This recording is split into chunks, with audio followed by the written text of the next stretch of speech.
What could cause God to transform one of the world's most powerful kings into a beast? Imagine King Nebuchadnezzar, once at the peak of his power, brought down to crawling on the ground, eating grass like an animal. This wasn't just any king. He was the ruler of the Babylonian Empire, the strongest nation of his time. But why did God choose such a drastic punishment? Before we get into the details, I want to ask you to leave a like on this video so it can reach more people and you'll be supporting the channel. Now, let's unravel why God humbled a ruler as mighty as Nebuchadnezzar. King Nebuchadnezzar was more than just a king. He was a pagan king. That means he worshipped many gods and idols, but not the God of Israel. Under his command, Babylon became a symbol of wealth and power. But this wasn't enough for him. He sought to expand his empire even further. That's when he set his eyes on Israel. The year was 586 BC, when Nebuchadnezzar's army laid siege to Jerusalem. After a long and brutal battle, he finally breached the city's defenses. But he didn't just stop there.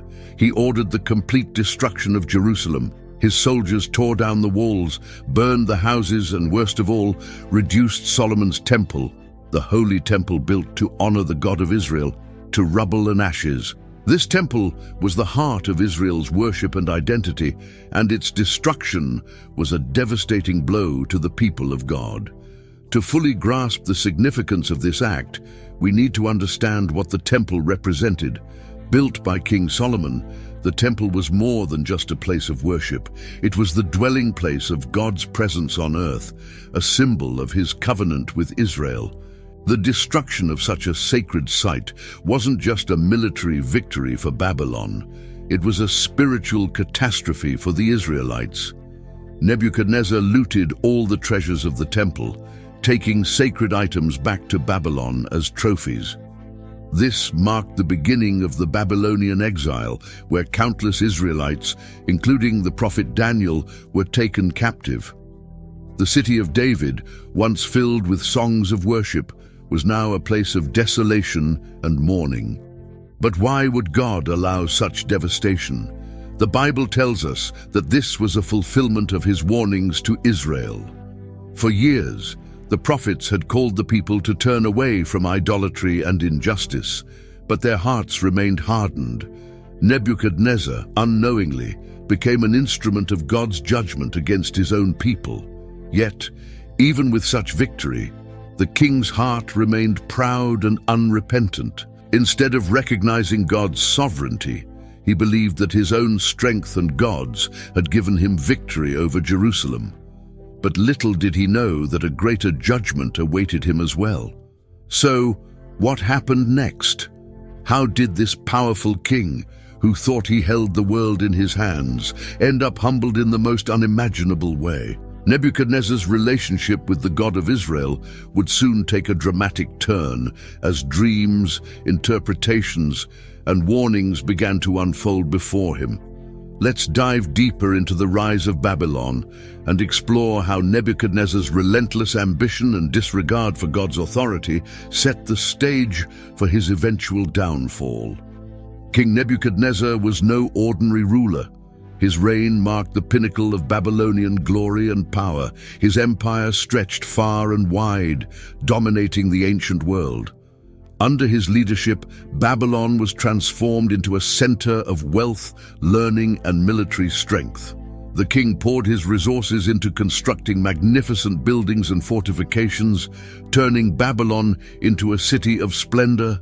One of his most renowned projects was the creation of the Hanging Gardens, a feat of engineering so grand that it became one of the 7 wonders of the ancient world. These gardens were said to have been built for his wife, Amytis, to remind her of the lush landscapes of her homeland. Such architectural marvels symbolized not only his love, but also the sheer extent of his power. Babylon was not just a city, it was a fortress. The city's walls were colossal, thick enough to allow chariots to pass side by side. Towers and gates adorned with blue glazed bricks and golden reliefs of lions and dragons gave the city an almost mythical appearance. One of the most impressive structures was the Ishtar Gate, which stood as a testament to Nebuchadnezzar's grandeur. Decorated with intricate patterns and vibrant colors, it served as the entrance to the inner city. The splendor of these constructions was meant to reflect his reign's strength and divine favor. But while these physical structures stood tall, something dark began to take root in the king's heart: pride. He started to believe that he was invincible, the architect of all this greatness. But Nebuchadnezzar's power wasn't limited to his architectural achievements. His military campaigns were equally impressive. He extended Babylon's borders through a series of strategic conquests, making it the most powerful kingdom of the time. After defeating the Egyptians and subduing several surrounding nations, Babylon became a superpower. Even the mighty city of Tyre, known for its formidable navy, fell to Nebuchadnezzar after a long siege. Each victory inflated his ego further, leading him to see himself as more than just a king. In his eyes, he was almost divine, a ruler whose authority was absolute, but that was precisely where his downfall began. Despite his outward successes, Nebuchadnezzar faced growing internal conflicts. As his pride swelled, his encounters with the God of Israel, through dreams and signs, should have served as warnings. However, instead of recognizing God's hand in his victories and achievements, he turned a blind eye. His stubbornness made him believe that he alone was responsible for Babylon's glory. This belief set the stage for a confrontation between his pride and God's sovereignty. After all, can a king truly rule without acknowledging the one who grants authority? As we move forward, we'll see how God's attempts to reach Nebuchadnezzar through dreams and interpretations were not mere coincidences but deliberate acts of mercy. But how did these dreams influence the king? And what exactly did they reveal about his future? Each dream was a piece of the puzzle, leading Nebuchadnezzar closer to a humbling encounter with the Almighty.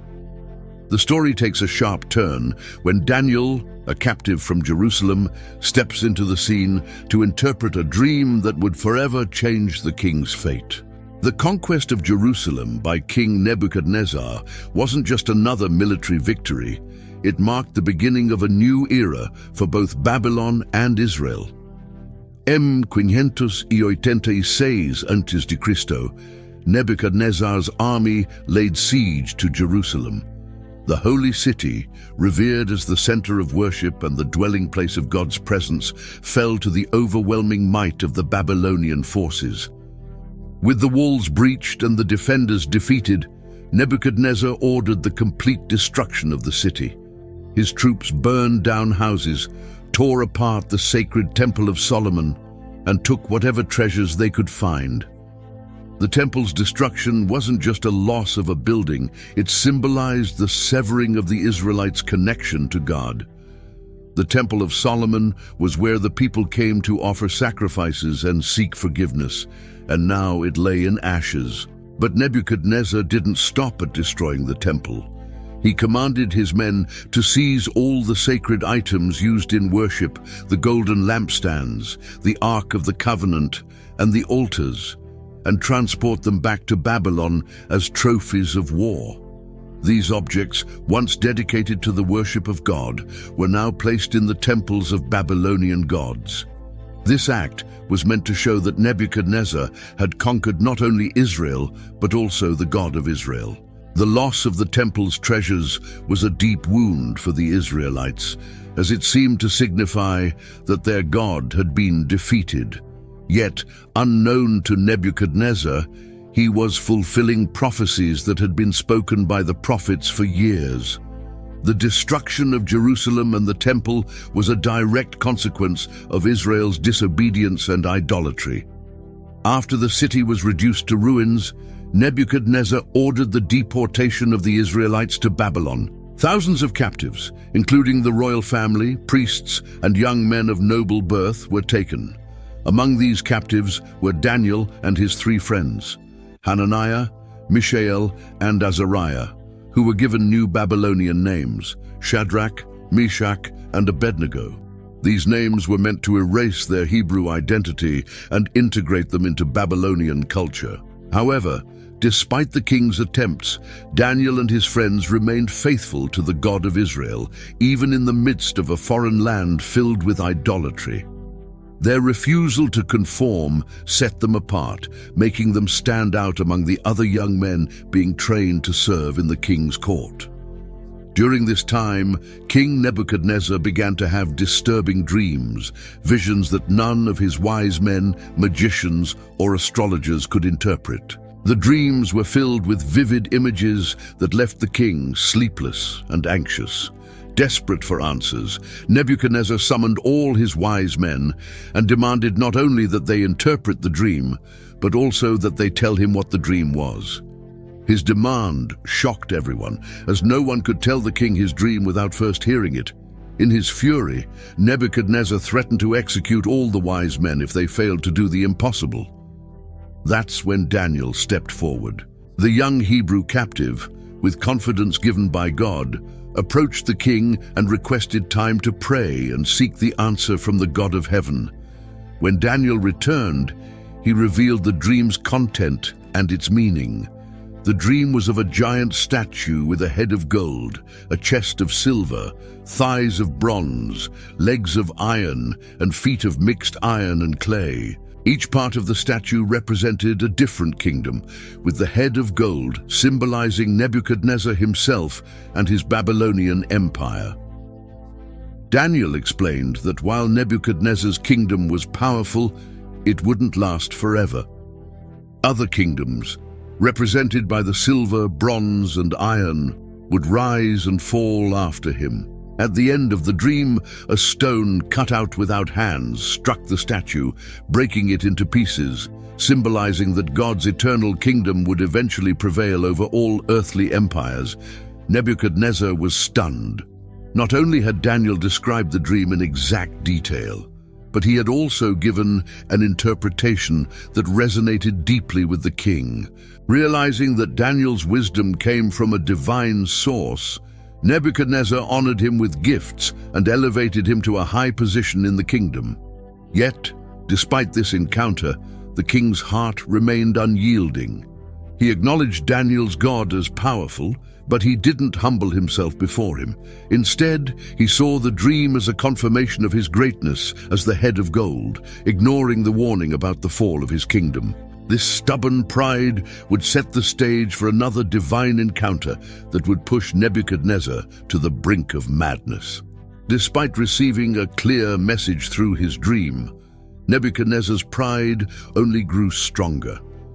Determined to assert his dominance, he ordered the construction of a massive golden statue on the plains of Dura. This statue wasn't just a symbol of his empire, it was a declaration of his supremacy. Standing over 27 metros de altura, the statue was made entirely of gold, reflecting his belief that his kingdom would never be replaced. To solidify his authority, Nebuchadnezzar commanded all officials and leaders from across his empire to bow down and worship the statue whenever they heard the sound of music. However, not everyone obeyed. Daniel's three friends, Shadrach, Meshach, and Abednego, refused to bow before the statue. Their refusal wasn't merely an act of rebellion, it was a stand of faith. Bowing to the statue would mean betraying their God and acknowledging Nebuchadnezzar's gods. Furious with their defiance, the king summoned them and gave them one last chance, threatening them with death in a blazing furnace. He even challenged them by asking, "What God will be able to rescue you from my hand?" The response from the three men was fearless and unwavering. They declared that even if God didn't deliver them, they would never bow to the statue. Nebuchadnezzar's pride was deeply wounded by their words. He ordered the furnace to be heated 7 times hotter than usual. The flames were so intense that the soldiers who threw Shadrach, Meshach, and Abednego into the furnace were killed by the heat. But as the king looked into the fire, Expecting to see the men consumed, he saw something astonishing. Instead of 3 men burning, there were 4 figures walking in the flames, completely unharmed. The 4th figure appeared unlike any human. Nebuchadnezzar described him as a son of the gods. But why did he use this phrase? Nebuchadnezzar was a pagan king, accustomed to worshipping multiple deities, each representing different aspects of power and nature. Seeing this supernatural figure, he interpreted it through his own worldview. In his mind, only a divine being could withstand the intensity of the fire. The phrase, "a son of the gods," was his way of expressing that this 4th figure had a divine nature, greater than any human. His statement showed that he recognized something extraordinary about this being, but he lacked the understanding to see it as a direct intervention from the God of Israel. The presence of this divine figure was a direct challenge to Nebuchadnezzar's authority, demonstrating that there was a power far greater than his own. This miracle left Nebuchadnezzar astounded. He had never seen power like this before. The fire, which was supposed to consume the men, had no effect on them. Nebuchadnezzar immediately recognized that their God was unlike any other. He issued a decree praising the God of Shadrach, Meshach, and Abednego, declaring that no one was to speak against him. Yet, even this miraculous event wasn't enough to change the king's heart completely. His pride was still deeply rooted. Although he acknowledged God's power, he didn't fully submit to it. Nebuchadnezzar's heart was hard, and his journey toward true humility was far from over. The fiery furnace episode was a turning point, demonstrating that God's authority was greater than Nebuchadnezzar's. But instead of humbling himself, the king continued to see himself as the ultimate ruler. He recognized God's might, but still believed in his own supremacy. This attitude set the stage for the second dream, a vision that would directly challenge his pride and foretell his impending downfall. As we move to this next part of the story, we'll see how God's message becomes more personal and confrontational, pushing Nebuchadnezzar to the edge of sanity. After witnessing the miraculous survival of Shadrach, Meshach, and Abednego in the fiery furnace, Nebuchadnezzar's pride remained unbroken. He continued to see himself as the supreme ruler, unconquerable, and above reproach. It was during this period that the king experienced another troubling dream, one that was so vivid and alarming that it left him deeply disturbed. This dream wasn't just a random vision, it was a message from God aimed directly at his hardened heart. In this dream, Nebuchadnezzar saw a massive tree standing in the center of the earth. The tree's height reached the heavens, and its branches extended across the entire world, providing shelter, food, and protection to every creature under its shade. The tree symbolized Nebuchadnezzar's kingdom, his power, and his influence over the known world. As the dream continued, a divine messenger, referred to as a watcher, a holy one, descended from heaven and proclaimed that the tree should be cut down, its branches stripped, and its leaves scattered. However, the stump and roots were to be left in the ground, bound with iron and bronze.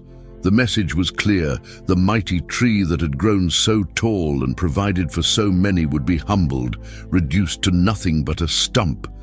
This was a foreshadowing of what would happen to Nebuchadnezzar himself, a warning that his pride and arrogance would lead to his downfall. Nebuchadnezzar woke up terrified, unable to comprehend the full meaning of the dream. He summoned all his wise men, magicians and astrologers to interpret it, but none could provide an answer. This was not the first time the king had experienced such confusion. Knowing he needed a true interpretation, he finally called for Daniel. By now, Nebuchadnezzar knew that Daniel's wisdom was different from that of the other wise men. He recognized that Daniel's insights came from the spirit of the holy gods. But there was more to it. Nebuchadnezzar had seen Daniel's God reveal mysteries before, and he trusted that Daniel could once again unlock the secrets hidden in this dream. When Daniel heard the dream, he was deeply troubled. He understood its meaning immediately, but hesitated to speak. The dream revealed a terrifying fate for the king. Nebuchadnezzar encouraged Daniel not to be afraid and to speak openly. With a heavy heart, Daniel explained that the great tree represented Nebuchadnezzar himself, his vast kingdom and unmatched influence. The command to cut down the tree symbolized the loss of his power and authority. Nebuchadnezzar would be driven away from his throne, stripped of his dignity, and would live among the wild animals, eating grass like an ox. This state of humiliation would last for 7 times, or 7 years, until the king acknowledged that the Most High God rules over the kingdoms of men and gives them to whomever he wishes. The stump being left in the ground meant that Nebuchadnezzar's kingdom wouldn't be completely destroyed. There was hope for restoration, but only if the king humbled himself and recognized God's sovereignty. Daniel, with genuine concern for the king, urged him to repent of his pride and sin and to show mercy to the oppressed. He hoped that by doing so, Nebuchadnezzar's punishment could be avoided or at least delayed. Despite the clear warning and Daniel's plea, Nebuchadnezzar didn't change. His pride remained intact, and he continued to exalt himself above all. This dream was not just a prophecy, it was a final call to repentance. Nebuchadnezzar had experienced God's power in the past, but had failed to fully submit. This time, God's message was unmistakable. The king had a choice: to humble himself willingly or to be humbled by God's hand. The stage was set for a dramatic fall that would reveal to Nebuchadnezzar and the entire world the true source of power and authority. What would it take for the king to finally see himself as he truly was? That answer would come in the most unexpected way possible. Even after the alarming interpretation of his second dream, King Nebuchadnezzar's pride continued to dominate his heart. Daniel's warning echoed in the back of his mind, but the king remained unchanged, blinded by his own achievements. A year after the dream, Nebuchadnezzar stood on the roof of his grand palace in Babylon, looking out over the magnificent city he had built. The towering walls, the lush hanging gardens, and the mighty gates all stood as symbols of his greatness. With pride swelling in his chest, he declared, "Is this not the great Babylon that I have built as the royal residence by my mighty power and for the glory of my majesty?" In this moment, he was completely consumed by self-glorification, attributing everything he had achieved to his own strength and wisdom. But these words marked the tipping point. Just as they left his mouth, a voice from heaven interrupted him. It was a divine proclamation, fulfilling the warning given in his dream. The voice declared, "O King Nebuchadnezzar, to you it is spoken, the kingdom has departed from you." In an instant, Nebuchadnezzar's reign and power were stripped away. He felt his mind slipping away, losing his grip on reality. His sanity vanished, and he began to behave like a wild animal. The mighty king, who had once commanded armies and built one of the most powerful empires of the ancient world, was now driven out of human society. He roamed the fields, eating grass like an ox, with no sense of identity or dignity left. Nebuchadnezzar's transformation wasn't just a loss of his throne, it was a complete degradation of a man who had once stood at the pinnacle of human achievement. He lost not only his authority, but also his humanity. The once proud king, dressed in royal robes, now had his body drenched with the dew of heaven as he slept under the open sky. His hair grew long and tangled, resembling the feathers of an eagle, and his nails became thick and twisted, like the claws of a bird. This state of utter humiliation was a direct consequence of his refusal to acknowledge God's sovereignty. It wasn't just a punishment, it was a vivid representation of what happens when a person elevates themselves above the Creator. The image of Nebuchadnezzar crawling on the ground, living among animals, is one of the most striking depictions of pride's downfall in the Bible. For 7 long years, he remained in this condition, cut off from his palace, his people, and his kingdom. His absence must have caused confusion and unrest in the empire. The once great king, who had built Babylon's impressive walls and gates, was now living in the wilderness like a beast. But why did God allow such a severe and dramatic transformation? It was to show that no human, regardless of power or position, can stand against God's will. Nebuchadnezzar's condition was a living testament to God's control over all earthly kingdoms and rulers. The voice from heaven wasn't just a proclamation of judgment, it was a reminder of who truly holds power. By losing his sanity and becoming like an animal, Nebuchadnezzar experienced firsthand what it meant to be utterly dependent on God's mercy. Each day he spent crawling on the ground, feeding on grass, and shivering under the cold night sky was a stark lesson in humility. It was as if God was stripping away every last layer of Nebuchadnezzar's pride, leaving him bare and exposed. Only when he finally lifted his eyes to heaven and recognized the Most High's authority would his restoration begin. This period of degradation wasn't the end for Nebuchadnezzar. It was the beginning of a transformation that would change him forever. For 7 long years, King Nebuchadnezzar lived like a wild beast, completely cut off from human society. Stripped of his dignity and sanity, he roamed the fields, eating grass like an ox.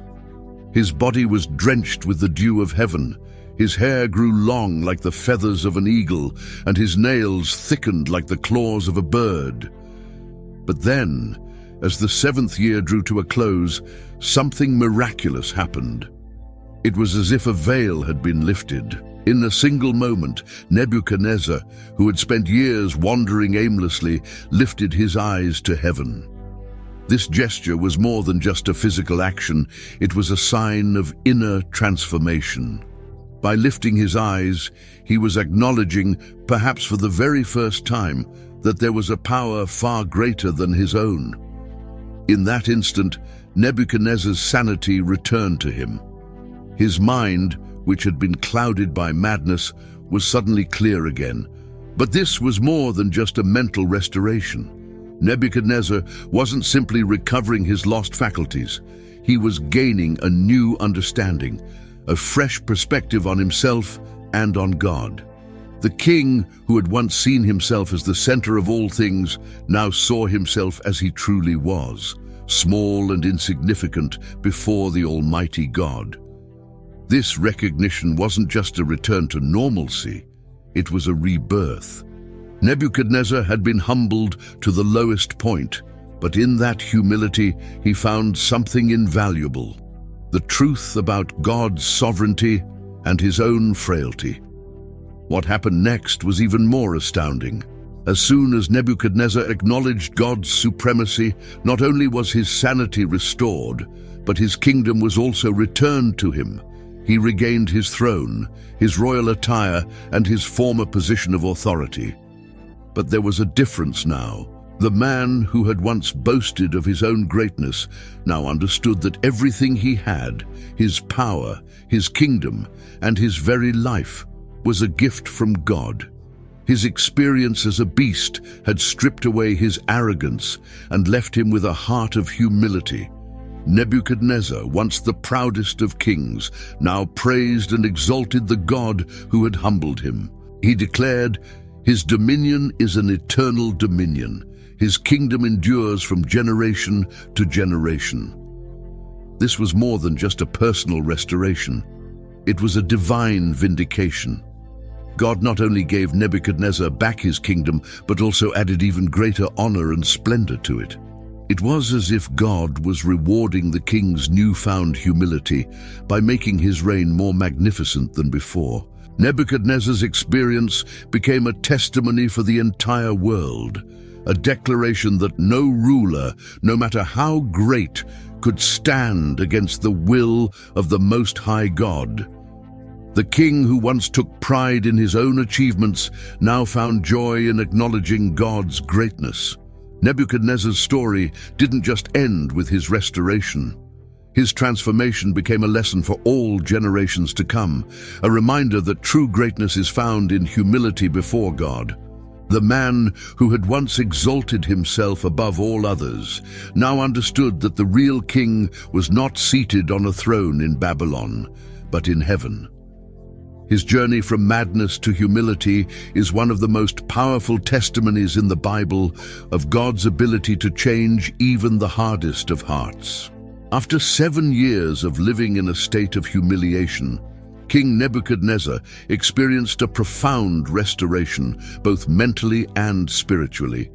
When his sanity was finally restored, it wasn't just his mind that returned, but his entire outlook on life and leadership was transformed. The first act of the newly restored king was to acknowledge the God who had humbled him. He lifted his eyes to heaven, a gesture that symbolized his acceptance of God's sovereignty. This act marked a significant turning point, for Nebuchadnezzar no longer saw himself as the ultimate ruler, but as a servant under God's authority. The restoration of Nebuchadnezzar's kingdom was equally miraculous. His throne was returned to him, and his royal advisors and nobles, who had likely been ruling in his absence, reinstated him as the legitimate king. This wasn't just a return to power, it was a public display of God's grace and mercy. Nebuchadnezzar's rule, now marked by humility and reverence for God, was stronger than before. His kingdom prospered, and his influence grew even greater. This increase in splendor and honor wasn't due to his own might or strategy, but a direct result of God's favor. His experience served as a living testimony that God is the one who exalts and humbles kings. The impact of Nebuchadnezzar's transformation on his reign was immense. The king, who once boasted of his achievements and demanded worship, now led with a heart of humility. His decrees began to reflect his new understanding of God's dominion over all earthly powers. He openly praised the God of Israel, declaring his greatness to all the nations under his control. Nebuchadnezzar, once known for building monuments to his own glory, now used his position to proclaim the greatness of God. His reign became a beacon of God's ability to restore even the most hardened of hearts. Nebuchadnezzar's final years were marked by a sense of peace and stability.